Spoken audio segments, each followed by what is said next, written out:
से दरूद भेजिएगा।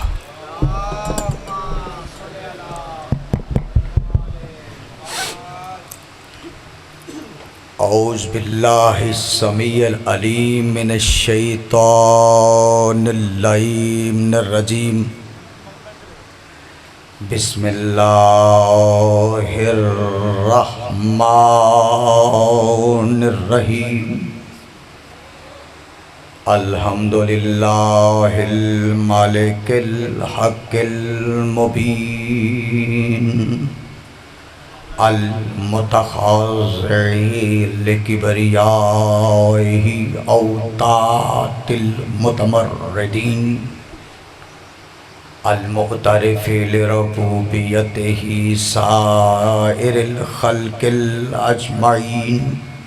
सुम्मस्सलातु वस्सलामु अला अशरफिल अंबिया'i वल मुरसलीन सय्यदिना व मौलाना अबिल क़ासिम मुहम्मद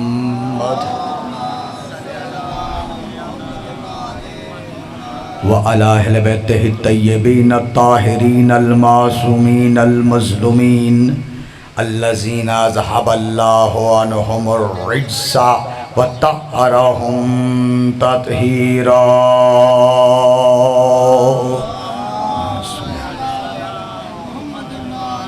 अम्मा बादु फ़क़द क़ाल रसूलुल्लाहि सल्लल्लाहु अलैहि व आलिहि वसल्लम इन्नल हुसैना मिस्बाहुल हुदा व सफ़ीनतुन निजात सलावत।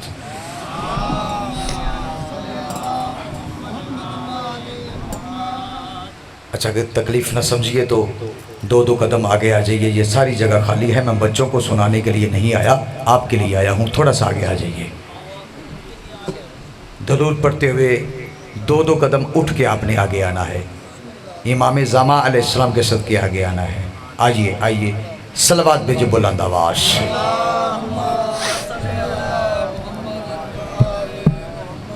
अस्सलामु अलैकुम या अली अलैहिस्सलाम मदद। अज़ाने ग्रामी कद्र मुहिब्बान अहले बैत शिया सुन्नी अहबाब, आप तमाम अहबाब जिस मोहब्बत और जज्बा ईमानी के साथ ज़िक्र अहले बैत को समात फरमा रहे हैं, दुआ गो हूँ रब करीम आपकी इबादत को अपने दरबार में कबूल मंजूर फरमाए। आपके दिल में जो भी हाजत है, आले मोहम्मद का खालिक आपकी हाजतों को पूरा फरमाए। मैं दुआ गो हूँ रब करीम बानियानी मजलिस के रिज़्क़ माल जान में तहफ़्फ़ुज़ और बरकत अता फरमाए और ख़ानवादा सादात के तमाम मरहूमीन की मग़फ़िरत फरमाए। अज़ीज़ान मोहतरम, अगर आप तकलीफ़ न समझिए तो इधर काफ़ी लोग बैठे हैं, या तो फिर मैं मिंबर को इस तरफ कर लेता हूँ या आप फिर इधर आ जाइए। आए ज़रा, बाहर से आने वालों के लिए रास्ता बच जाता है। एक माहौल बनाते हैं, क्योंकि ज़िक्र का एक माहौल होता है। आइए आइए, उठ के आगे आ जाइए। वाह, सलवात बर मोहम्मद व आले मोहम्मद।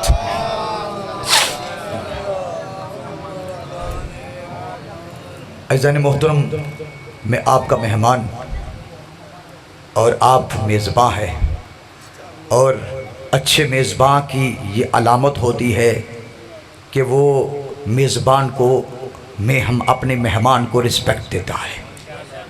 मैं कोशिश करूँगा कि इंतहाई अज़हान आली के आपके करीब होके आज की मैं गुफ्तगू करूँ, ताकि कम वक्त में बहुत ज़्यादा मारूज़ात और अहम नुकात अपने सुनने वालों की समात की नज़र करूँ, क्योंकि ये वादा है परवरदिगार आलम का, हल यस्तविल लज़ीन यअलमून वल्लज़ीन ला यअलमून। इल्म वाले और इल्म न रखने वाले बराबर नहीं होते। तो हम चूँकि मदीनतुल इल्म को मानने वाले हैं, तो हमारी मजालिस में इल्म ज़रूरी है। ये सादात उज़्ज़ाब ने मुझे वो लाहौर से बुलाया, इतनी दूर से, और ये इनकी मोहब्बत है मेरे साथ, और मैं भी इनकी मोहब्बत का मैंने इनकार नहीं किया। और हम सादात हैं तो हमारा तो हक बनता है कि अपनी जात का जिक्र करें, क्योंकि अगर हम अपने जात का जिक्र नहीं करेंगे तो फिर ज़माना तो इस ताक में बैठा हुआ है कि ये मजालिस ख़त्म कर दी जाए। तवज्जो फरमा रहे हैं, तमहीद मैंने ख़त्म की है, आवाज़ थोड़ी सी अगर खुल सकती है तो और खोल दीजिए। देखिए मेरे दोस्तों कि ज़माना तो इस ताक में बैठा है। अगर मेरे लफ्ज़ पसंद आ जाए तो थोड़ा सा मेरे साथ बोलिए, माहौल बन जाएगा तो गुफ्तगू करना भी आसान हो जाएगी। गर्मी का एहसास मुझे भी है और आपको भी है, लेकिन जहाँ आले मोहम्मद के ज़िक्र की ठंडक दिलों में उतर जाए वहाँ ज़ाहिरी गर्मी कुछ नहीं करती।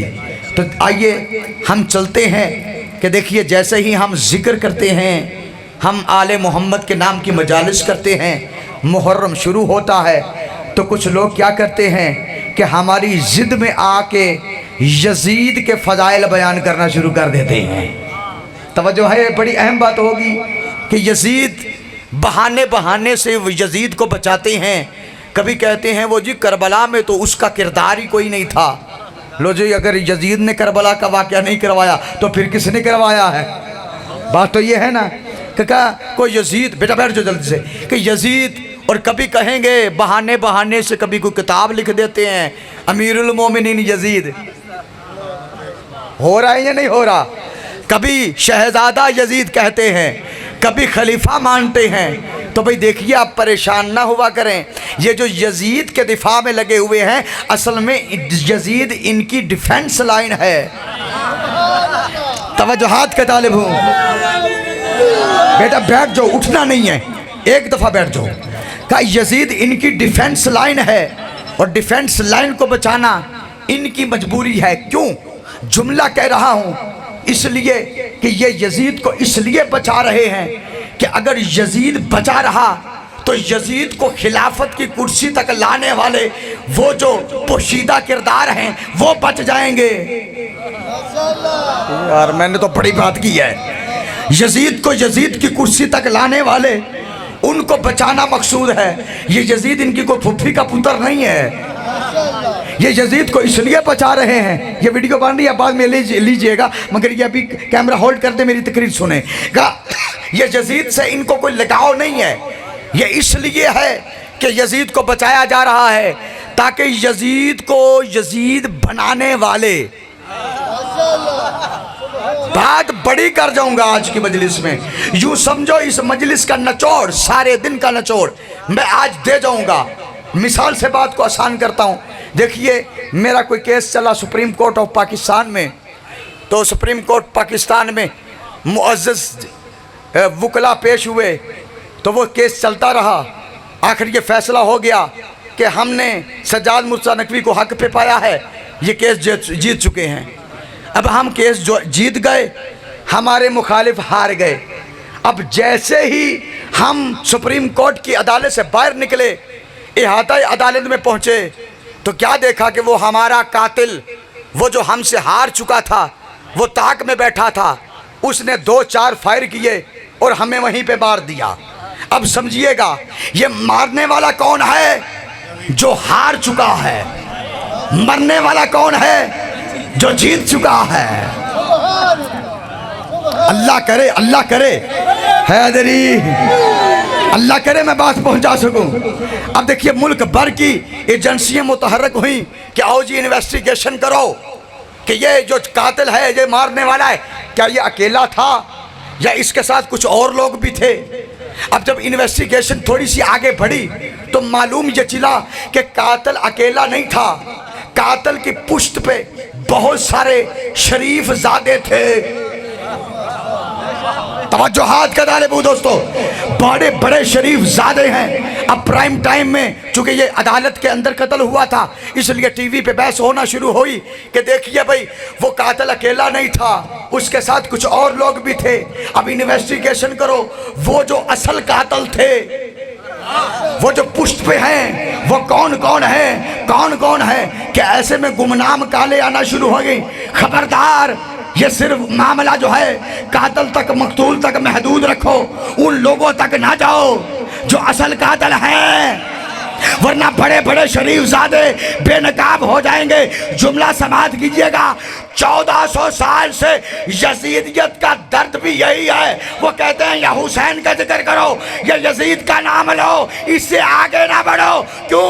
इसलिए कि कत्ले हुसैन की अगर इन्वेस्टिगेशन होगी तो अकेला यजीद कातले हुसैन नहीं, बड़े बड़े कातले हुसैन नजर आएंगे।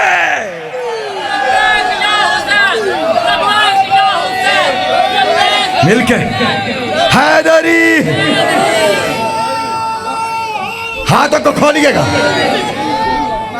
क्या बात है मेरे दोस्तों, क्या बात है। मैंने एक जुमले में बात तमाम की है। असल बात यही है कि कुछ चेहरों को छुपाना है, कि उनको आगे नहीं आने देना। ये यजीदियत का दर्द है। जब भी हम एहतजाज करते हैं तो क्या होता है ना जी, एहतजाज न करो, मजलिस न करो, मातम न करो, जुल्झना न निकालो। मेरे एक एक जुमले में पैगाम है आपके लिए। मैं वो बंदा नहीं हूं कि टाइम वेस्ट करके चला जाऊं। एक एक जुमले में आपके लिए पैगाम है। ये जो हम एहतजाज कर रहे हैं ये क्या है? कत्ले हुसैन के बाद हमारा एहतजाज है ना। हर साल ये मजालिस एहतजाज है। ये जो जुल्झना निकालने ये एहतजाज है, मातम एहतजाज है। और ये कहते हैं कि ये एहतजाज ना करो। अरे भाई हम तो रहे ही अपोजिशन में हैं। हमारे पास तो कभी हुकूमत आई नहीं है। खिलाफत अली के बाद से लेके आज तक हम अपोजिशन में हैं। और अपोजिशन का काम होता है एहतजाज करना। भाई ये रोड ठीक नहीं बना, ये नाला ठीक नहीं बना, ये सड़क ठीक नहीं बनी, एहतजाज करते हैं या नहीं? अपोजिशन का काम है एहतजाज करना। हम हर दौर में अपोजिशन में रहे हैं और यजीदियत के खिलाफ, जुमला समाप्त कीजिएगा, यजीदियत के खिलाफ एहतजाज करते थे, करते हैं, करते रहेंगे। डरो उस वक्त से जब हमारा कायम ज़हूर करेगा, हुकूमत कायम के पास आएगी तो फिर कातलीन हुसैन दिखाए भी जाएंगे, सूली पे लटकाए भी जाएंगे।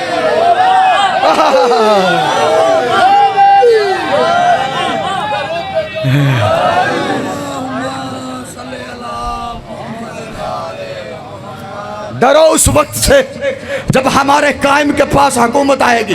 अब आगे आ जाइए, थोड़ा सा आगे आ जाए, जरा और माहौल बनाते हैं। थोड़ा सा आगे आ जाए, आगे आ जाए। ये नशिस्तें फुल करें, तवज्जो है आपकी। भाई हम अभी तो मेरी गुफ्तगू शुरू हुई है और आप परेशान हो गए। भाई देखिए ये हमारा एहतजाज है, हम तो अपोजिशन में हैं। असल में बचाना ये उनको चाहते हैं। डरो उस वक्त से। देखिए और फिर करते क्या है, खुलबली इतनी मची हुई है यजीदियत के छोटे छोटे वकीलों में। बड़े वकील तो मर गए थे, छोटे छोटे वकीलों में ये कहते हैं। अब कुछ आए दिन कोई नया से नया शगुफा छोड़ते हैं, कहते हैं वो जो कूफा से आए थे मारने वाले, कूफा वालों ने खत लिखे थे और उन्होंने मारा है। मौलवी साहब ये कोई एक जमाना था जब ये चूरन बिकता था। तवज्जुहात का डाले, बड़े काम के जुमले आएंगे। भाई एक जमाना था जब लोग इतबार कर लेते थे। अच्छा जी मौलवी साहब ने कहा है, हाँ जी मौलवी साहब ने, अल्हम्दुलिल्लाह। न कुरान को देखा न रिवायत को देखा, बस मौलवी ने कह दिया, हुज्जत हो गया। तो मौलवी ने कहा है, वो जो कूफा वाले उन्होंने खत लिखे, वो शिया थे, उन्होंने मारा। घबराइएगा नहीं, आज के मिंबर से इतनी पुख्ता दलील दे के जाऊंगा जो सारी जिंदगी आपने नहीं सुनी होगी। इतराज क्या है, वो कूफा से आए मारने वाले वो शिया थे, शियों ने खत लिखे, शियों ने मारा। अच्छा भाई अगर हमने मारा है तो आज हम ही जिक्र करते हैं, रोकते क्यों हो? बात तो ये है ना, खुलबली तुम में मची हुई है। हम तो सरेआम कातलीन के नाम भी बताने को तैयार हैं, तो हमें बताने दो फिर वो कौन से मरदूद शिया थे, हमें बताने दो ना। तो भाई बात कुल इतनी है, याद रखिएगा ये जुमला इसलिए कहा जाता रहा था आज दौर तरक्की कर गया। आज का जवान शिया है या सुन्नी है, वो अपने मौलवी से दलील मांगेगा। दलील क्या है तुम्हारे पास कि मारने वाले शिया थे? हाँ, दलील कोई नहीं है उनके पास। ये जुमला इसलिए कहा जाता रहा है कि दरअसल कूफे वालों पे सब कुछ डाल दो, मदीने और मक्के वालों को भूल जाओ। ओए होए होए होए।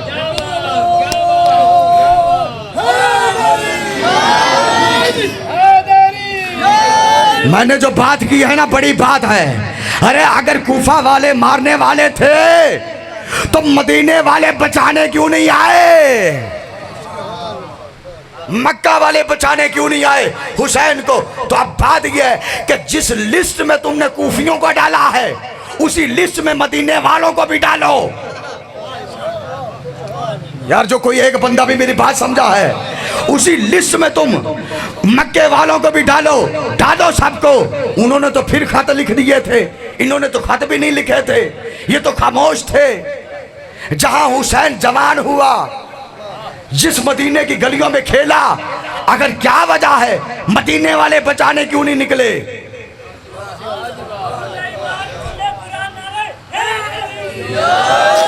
मदीना भरा हुआ है ना सुहाबा से, सुहाबा की औलादों से, तो क्यों नहीं निकले बचाने के लिए? आओ आगे बढ़ता हूं। और एक मिनट से पहले वाजे कर रहा हूं ऑन दी रिकॉर्ड बात करते हुए कि ये जितने कहे जाते हैं कि कूफे से खत लिखने वाले शिया थे, मैं इस मकतब का एक नुमाइंदा बन के बात कर रहा हूं। इन लोगों में से, खत लिखने वालों में से कोई एक बंदा भी शिया नहीं था। या अल्लाह मुझे हौसला दे, मैं ये जुमला पढ़ सकूं। मैंने ये बड़ी बात इस मिंबर से की है तो दलील तो रखता हूं ना, दलील के बगैर मैं बात नहीं कर रहा। जितने वहां पे थे खत लिखने वाले, ना उनका मसलक शिया था, ना उनका अकीदा शिया था, ना उनकी सोच शिया थी। 2 मिनट में वाजे कर रहा हूं, देखिएगा। अगर तो मेरा साथ दोगे तो ये जुमला इतना बड़ा जुमला हो जाएगा कि आज की इस मजलिस में समझिए महासल जुमला है। क्या कहने लगे? शिया थे खत लिखने वाले, उन्होंने खत लिखे, खुद ही शियों ने मारा, खुद ही रोते हैं। आइए मेरे दोस्तों, ये खत जो लिखे गए थे, इन खतूत में से पहले 2 जुमले पढ़ लो। वो कूफियों के जो खत थे, उनमें से 2 जुमले पढ़ लो, तुम्हें पता चल जाएगा कि खत लिखने वाले कौन थे। मैं 2 जुमले पढ़ने लगा हूं। वो खत जो 2 जुमले, उस खत का पहला जुमला ये था, हुसैन आइए, फसलें पक चुकी हैं, खेत लहलहा रहे हैं, और आइए हम आपकी बैयत करना चाहते हैं।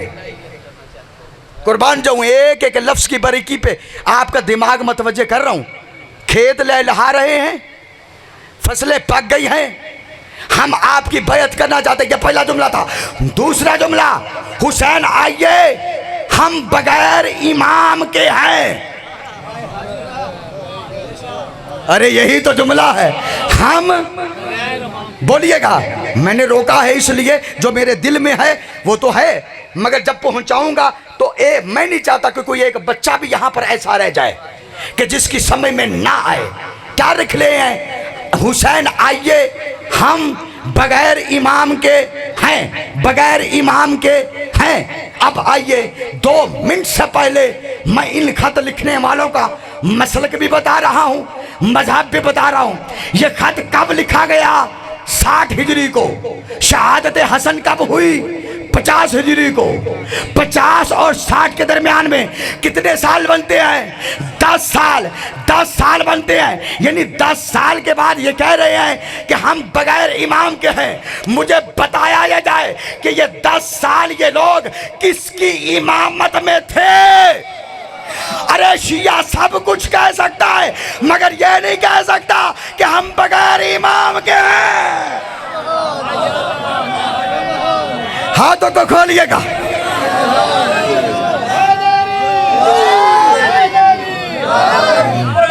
चल बच्चे,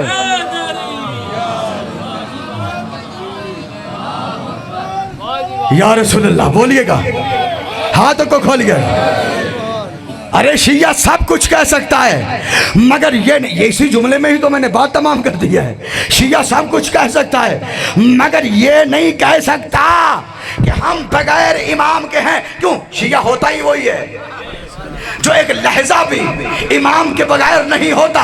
तो मालूम हो गया ये खत लिखने वाले कौन थे। जुमला कह रहा हूं, जुमले की कदर कीजिएगा। ये खत लिखने वाले सिलसिलाए इमामत वाले नहीं थे, सिलसिलाए खिलाफत वाले थे। और जब इनको मालूम हुआ कि खिलाफत तो यजीद जैसों के पास आ गई है तो तब इनको इमामत याद आई है।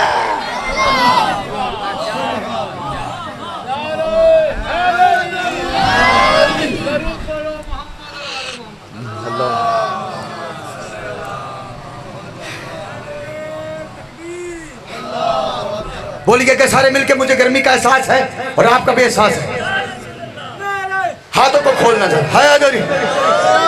ये जितने खत लिखने वाले थे ये सिलसिला इमामत वाले नहीं थे। लगाओ अब फतवा लिखने वाले कूफी थे। ये तो तुम्हारे ही गले पड़ेंगे। ये कूफा वालों ने खत लिखे, ना इनका अकीदा शिया था ना इनका इमाम शिया था।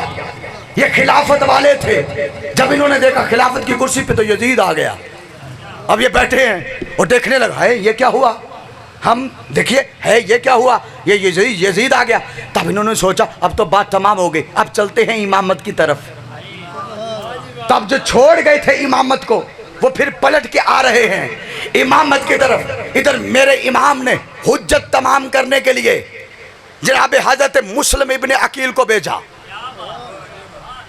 आज तक आप सुनते आए हैं कि मुस्लिम के मुसाहिब। आज इस मजलिस में मैं मुस्लिम बिन अकील के फजाइल सुना दूं? नहीं, अगर आपकी तवज्जो है, अगर आप मतवज्जे हैं तो फिर मेरे साथ चलिएगा।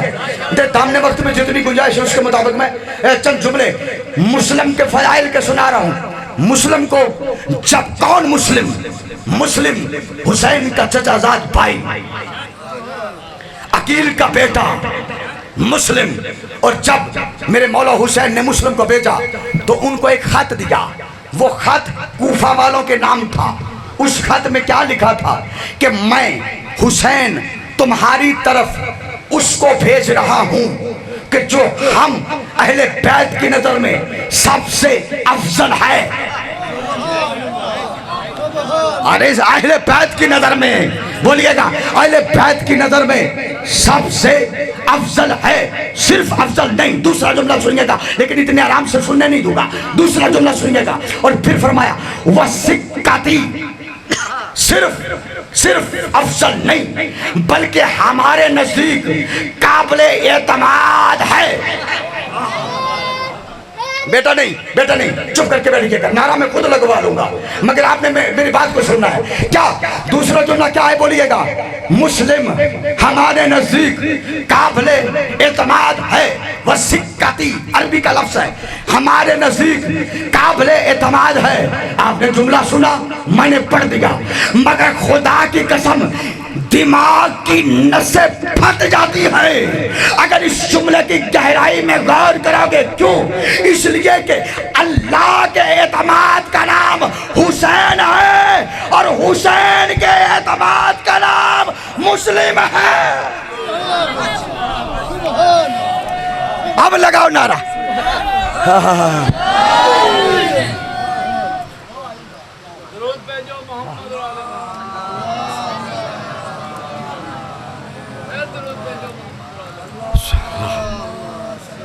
अच्छा, 3 बंदे दरूद भेज देने, बाकी सारे खरे कहते हैं चलो उन्हें भेज देता, साढ़े तो ताकत है। अगर वाह आले मोहम्मद, क्या बात है आपकी। मुस्लिम अल्लाह की नजर में हुसैन काबिल एतमाद, हुसैन की नजर में मुस्लिम काबिल एतमाद।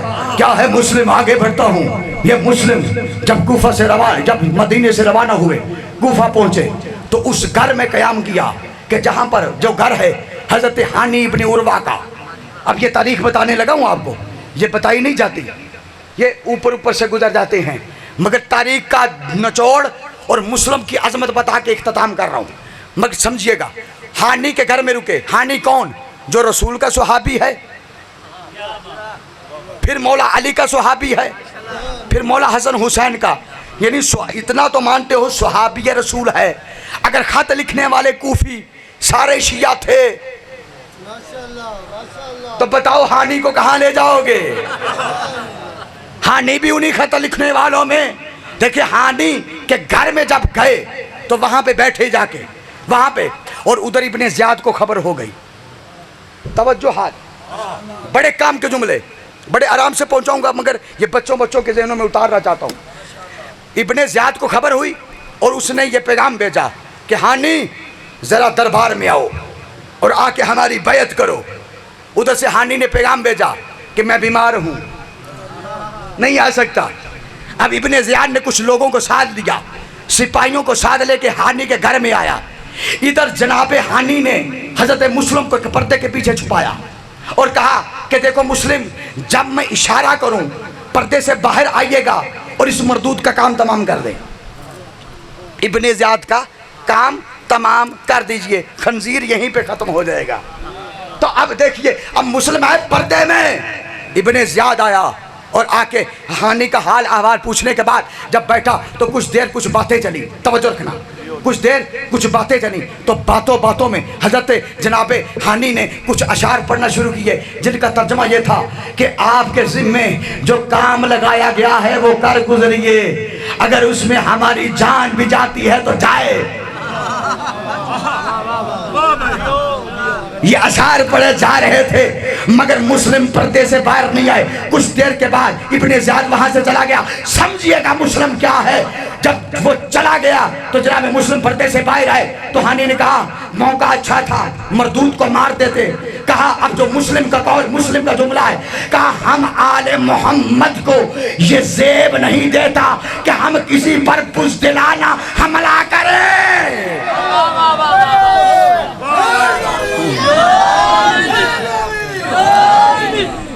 हम अहले बैत के जाने वालों को ये ज़ेब नहीं देता जो हम अहले किसी पे बुज़दिलान। अब अच्छा ये कौन है मुस्लिम? अकीले मुस्लिम बिन अकील कौन है? मौला हुसैन का सफ़ीर। ये जितनी मैं मजलिस पढ़ चुका हूँ ना, और ये जो अगले दो जुमले मैं कहने जा रहा हूँ, और कहने मैंने दो ही हैं मगर इतने बुलंद कहने हैं, इन जुमलों की गहराई में अगर मेरा मजमा चला जाएगा तो मैं दोबारा यहाँ आऊँ या ना आऊँ, जब तक ये जुमले याद आएंगे सज्जाद मुर्तज़ा नकवी याद आएगा। इतनी काते दलील दे के जा रहा हूँ। अब जैसे ही वहां से हजरत मुस्लिम बाहर आए, और देखिए मुस्लिम कौन है? सफ़ीर हुसैन। सफ़ीर का स्टेटस क्या होता है? सफ़ीर अकेला बंदा नहीं होता। मिसाल के तौर पे अगर कोई अमेरिका का सफ़ीर टीवी पे आके कोई बयान दे तो उसका मतलब क्या होगा?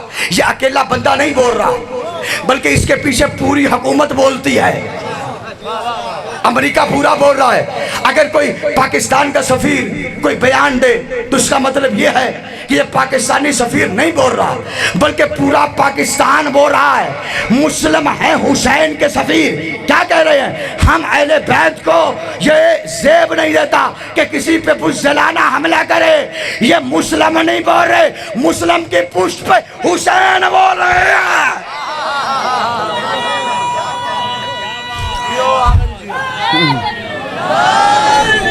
मुस्लिम की पुष्ट पे, और आखिरी जुमला, मुस्लिम के पुष्ट पे हुसैन बोल रहे हैं। मगर ये वो जुमला था जो मुस्लिम की जुबान से अता हो गया।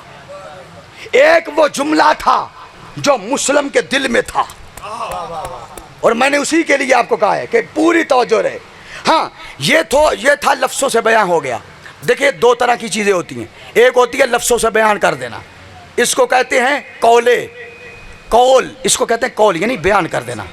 और एक होती है जो दिल में होती है, अमल से जाहिर होती है, इसको क्या कहते हैं? इसको कहते हैं अमल, जो अमल से जाहिर होती है मगर बोला नहीं जाता, अमल से जाहिर हो जाती है। तो अब आइए, मुस्लिम क्या है? मुस्लिम ने उसे ये कहा कि हम आले मोहम्मद को ज़ेब नहीं देता, हम किसी पे बुज़दिलाना हमला करें। क्यों? ये था हानि को समझाने के लिए, मगर दरअसल मुस्लिम का मकसद कुछ और था। अगर यहाँ पर मुस्लिम इब्ने ज़ियाद को कत्ल कर देते तो फिर क्या होता? इसका साइड इफेक्ट ये होता कि यजीद इब्ने ज़ियाद के कत्ल को बहाना बना के सारी करबला को इंतकामी कार्रवाई बना देता। यूं तारीख में यह लिखा जाता कि उसने तो इंतकाम लिया था, इब्ने ज़ियाद का मकसद करबला खत्म हो जाता। मगर मुस्लिम इब्ने अकील ने उसको कत्ल न करके यह बता दिया कि जो मकसद हुसैन है वही मकसद मुस्लिम है। अल्लाह, जिस नजर से करबला को हुसैन देख रहे हैं उसी नजर से करबला को मुस्लिम देख रहे हैं। मेरे दोस्तों, मेरे बुजुर्गों, समझा कीजिए, ये जो बातें हैं बड़ी डीपली जाती हैं। मुअर्रिख लिख देता और कह देता कि मुस्लिम ने इब्ने ज़ियाद को मारा था, तो चूंकि ये ज़ियाद जो है वो यजीद का वहाँ पे गवर्नर था, उसने इंतकाम में आके हुसैन को मार दिया। ये हो सकता था, मगर हर जगह पे तलवार उठाना बहादुरी नहीं होती, कहीं पे तलवार छुपाना भी बहादुरी होती है। मुस्लिम ने मकसद हुसैन को समझा, यूं नहीं ऐसे भेज दिया था। मुस्लिम बड़े थे, लोग में बहुत सारे लोग मौजूद थे, किसी को नहीं भेजा। क्यों मुस्लिम को भेजा? क्यों? मुस्लिम है अकील का बेटा। अकील का मानी है बहुत ज्यादा अकल रखने वाला, यानी अली के होते हुए, अली का भाई है ना, अली के होते हुए जिसे बहुत ज्यादा अकलमंद कहा जाए उसे अकील कहते हैं, और उसके बेटे को मुस्लिम कहते हैं। मेरे दोस्तों, मेरे बुजुर्गों, मैंने इख्तिताम कर दिया, मैंने इख्तिताम कर दिया। देखिए, ये अयाम अज़ा हैं और मैं चाहूँगा कि अयाम अज़ा में एक मैसेज अपने सुनने वालों को कन्वे हो जाए। मैंने मुसाहिब बहुत कम पढ़ना हो या एक या दो जुमले, मगर समझिएगा। देखिए, आप ये जो 10 अयाम मुहर्रम मना रहे हैं, इन 10 अयाम मुहर्रम में आप जब काला लिबास पहन के निकलते हैं तो ये काला लिबास आपकी नुमाइंदगी है। ये इस बात की अलामत है कि आप हुसैनी हैं। तो जब काला लिबास पहन लो ना, तो जब चलना तो तुम्हारे चलने से कोई ऐसी हरकत ना हो कि जिससे दुनिया उंगली उठाए आप पे। ये मेरी माँ बहनों के लिए भी पैगाम है, आपके लिए भी पैगाम है। ये जो रसूमात आज़ादारी के नाम पे ऐसी ऐसी रसूमात ईजाद कर दी गई हैं, अब भले बाद में मेरे पे ठप्पा लग जाए। ठप्पा तो आजकल हर किसी के हाथ में पड़ा हुआ है, जो गलत बात को ठीक कहेगा उस पर ठप्पा डक्कू हो गया है। क्यों? ये कौम किस तरफ जा रही है? आज़ादारी के नाम पे जो आज़ादारी एक्चुअल है आप रखिए उस पर, हाँ, लेकिन इतना ज़रूर कीजिए कि देखिए कहाँ लिखा है कोयले के ऊपर मातम करना, आग के ऊपर मातम। देखिए, आग के ऊपर अगर मातम हक पे होने की दलील है, उठाओ मीडिया, वहाँ पे देखो हिंदू क्या कर रहे हैं, वो तुमसे ज़्यादा आग जलाते हैं। मातम करते हैं या नहीं करते? वो भी कर रहे हैं। तो क्या वो हक पे हो गए? ना, वो कहते हैं हमारा गुरु, हम इधर। देखिए, नहीं, मातम जरूर कीजिए, मगर ऐसा कीजिए कि हुसैन को आप पे शिकवा ना हो। मातम है अकीदत का नाम, मातम शोबाजी का नाम नहीं है। आले मोहम्मद की आज़ादारी शोबाजी नहीं है। ये शब्दाबाजी से दूर रखो आज़ादारी की रसूमात को। मेरे दोस्तों, हाँ, चलता हुआ मोमिन मैंने देखा काले कपड़े पहने हैं। अरे भाई, काले कपड़े, 10-10 उंगलियों में अंगूठियाँ पहनी हुई हैं। ये कहाँ किसने लिखा 10 पहनो? एक तो सुन्नत है, एक पहनो। 10-10 उंगलियों में और पाँव में भी पहनी है बाज़ लोगों ने। तो भाई ऐसे मोमिन जो हैं, अब जब नमाज का वक्त हो जाएगा कहे आइए नमाज पढ़िए। अभी हुई है ना नमाज आपके सामने, बड़ी ज़रा माज़रत के साथ ये बातें सख्त है, मगर मैं पहुंचाना चाहूँगा। देखिए, अभी नमाज का वक्त हुआ तो नमाज में कितने लोग थे? आप खुद अंदाज़ा लगा लीजिए। नमाज हो रही है, मकसद हुसैन है। देखिए, अगर आप लंगर के लिए वक्फा करते हैं या नहीं करते, आधा आधा घंटा, पूरा पूरा घंटा बैठ के लंगर भी खाते हैं, सिगरेट पीने का वक्फा कर लेते हैं, करते हैं या नहीं करते, पानी पीने का वक्फा नहीं करते, करते हैं या नहीं। तो अगर आपको 5-10 मिनट के लिए नमाज का वक्फा करना पड़ जाए तो फिर फतवे लग जाते हैं। हर बंदा फतवी मुफ्ती बन के खड़ा हो जाए, लो जी मजलिस को रोक दिया। अबे मजलिस को नहीं रोका, ये सियासत है, ये सियासत है जो मुल्ला कर रहा है या कोई और कर जो भी है। मगर देखिए, ये हुसैन और इबादत एक साथ हैं। अगर इबादत को हुसैन से जुदा करोगे फिर भी कोई फायदा नहीं है। अगर सिर्फ हुसैन ले लोगे, मकसद हुसैन को नहीं समझोगे, तो फिर भी तुमने करबला से कुछ नहीं लिया। फिर तुमने आज़ादारी ली है, आज़ादारी की रस्म ली है, मकसद आज़ादारी नहीं ली। मकसद आज़ादारी ले। देखो, हमारे आइमा की सुन्नत ये नहीं है कि 10 उंगलियों में 10 अंगूठियां डालो। हमारे आइमा की सुन्नत ये नहीं है कि इतने बड़े बड़े बार रखो और कभी नहाओ भी ना। हमारे आइमा की सुन्नत क्या है?